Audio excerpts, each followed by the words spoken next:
अब इस पूरी चर्चा में एक शब्द आपके कानों में बार बार सुनाई पड़ रहा होगा, टैरिफ टैरिफ टैरिफ। टैरिफ का मतलब होता है आयात शुल्क, यानी जब आप कोई देश दूसरे देश से सामान खरीदता है तो उस पर कुछ टैक्स लगता है। मान लीजिए 10 लाख का हीरा है, 25% टैरिफ लगा तो अब वो अमेरिका में 12.5 लाख का बिकेगा। अमेरिका से जब भी कोई सामान हम खरीदते हैं या वो हमसे खरीदते हैं तो उस पर टैक्स लगता है। उसी तरह भारत का सामान जब अमेरिका पहुंचता है तो अमेरिका भारतीय सामान पर टैक्स लगाता है। ट्रंप का यह कहना है कि भारत अमेरिकी सामानों पर बहुत ज्यादा टैरिफ वसूलता है, जबकि अमेरिका भारतीय सामानों पर कम टैक्स लगाता है। रूस से हमारे रिश्ते हैं, ईरान से रिश्ते हैं, इसलिए हम महंगा कर रहे हैं। भारत की तरफ से दरअसल बड़ी संख्या में दवाएं, जेनरिक दवाइयां वो जाती है अमेरिका। इसके अलावा अमेरिका जो भी सामान अब जाते हैं उन पर 25% टैक्स वसूला जाता है। तमाम देश के एक्सपर्ट्स को लगता है कि इससे भारत के कारोबारियों पर असर पड़ेगा, क्योंकि जब सामान महंगा होगा तो खरीदा कम जाएगा और इसका असर फिर घूम टहलकर हमारी जीडीपी पर भी पड़ सकता है।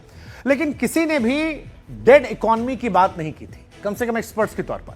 हालांकि हमारे देश में राहुल गांधी ट्रेड को लेकर जारी शाब्दिक लड़ाई में इन्वॉल्व हो गए। अमेरिकी राष्ट्रपति ट्रंप कब क्या कह जाएं कोई नहीं जानता, लेकिन बात देश की इकोनॉमी को लेकर की गई और इस पर सियासत परवान चढ़ गई। कांग्रेस के सांसद राहुल गांधी ने भारत की अर्थव्यवस्था को डेड कहने वाले ट्रंप के बयान का सपोर्ट शुरू कर दिया। He's right. I mean, everybody knows this, except the Prime Minister and the Finance Minister. Everybody knows that the Indian economy is a dead economy.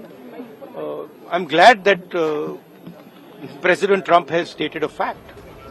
Bharat की अर्थव्यवस्था पर ट्रंप की आपत्तिजनक टिप्पणी से राहुल गांधी को खुशी, लेकिन जिस वक्त भारत ट्रेड डील की पेचीदगियां सुलझाने में उलझा है, उस वक्त राहुल की तरफ से किए गए इस इजहार ने सियासत का फ्लडगेट खोल दिया। कांग्रेस के सहयोगियों ने क्या कहा ये भी बताएंगे, लेकिन उससे पहले दिखाते हैं खुद कांग्रेस के सांसद क्या कहते हैं। ट्रंप का ये कहना कि भारत और रूस की इकोनॉमी डेड है, एकदम गलत बात है। ट्रंप के जिस बयान से राहुल सहमति जता रहे थे, जिस बयान पर वो खुशी जता रहे थे, कांग्रेस सांसद राजीव शुक्ला ने उसी से असहमति जता दी। इसके बाद आगे बढ़े तो देश में आर्थिक सुधारों के लिए जितना क्रेडिट मनमोहन सिंह की सरकार को दिया, उतना ही क्रेडिट मोदी सरकार को भी दे दिया और लगे हाथ ये भी बोल दिया कि ट्रंप गलतफहमी में जी रहे हैं। नहीं, जो हमने आर्थिक सुधार किए जब नरसिम्हा राव जी और मनमोहन सिंह जी थे, उसके बाद उस आर्थिक सुधारों को आगे वाजपेयी जी ने भी बढ़ाया और उसके बाद मनमोहन सिंह जी ने 10 साल में जो मजबूती प्रदान की और उसके बाद वर्तमान सरकार ने भी जिसमें काम बढ़ाया, तो हमारी आर्थिक स्थिति कहीं से भी कमजोर नहीं है। इसलिए हम आर्थिक रूप से कोई हमें कहे कि हमें खत्म कर देगा, उसकी गलतफहमी है। तो ट्रंप की गलतफहमी जी रहा।